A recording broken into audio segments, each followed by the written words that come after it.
Hello, everyone. Today I'll be approaching the twins problem, first giving an overall description of what the problem is, and then going over some student code that kind of produces a buggy output, and then talking about ways to approach it and how to fix this buggy code.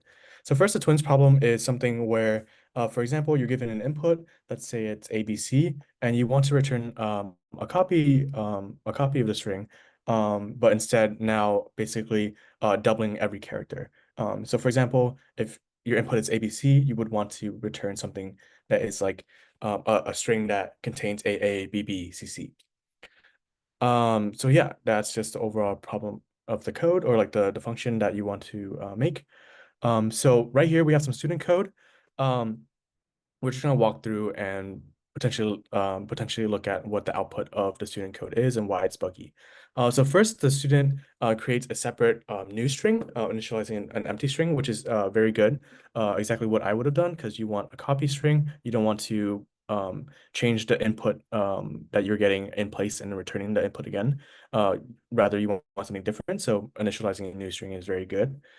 Second, the student is approaching it in a way where they're looping through every element in the input string, and then doing operations on each individual element of each iteration, which is very good. That's exactly what I would have done as well. And the student is basically right here in this line, taking every element of the iteration that they're on and doubling it, which is exactly what you should do, I think.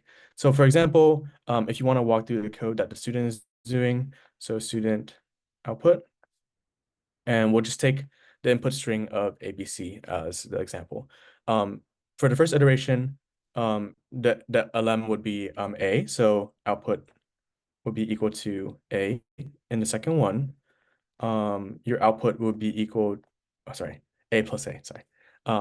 Your lm would be B, so your output would be equal to B plus B. And then your third one, your lm would be C, so your output would be equal to C plus C. So right now, if you're gonna do it like this, at the very end, where you're returning the output, what you're gonna be returning for the student output is you're gonna be returning CC, which is not what you want, right? You want AAPBCC. So as you can see, the reason why this code is producing an error or bug is because right here you're reinitializing output to be something different every time instead of saving the progress you made in the previous iterations.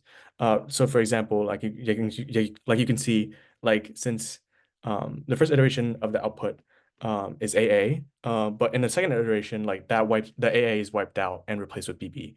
The solution here is something where you want to save or you want to account for your previous progress.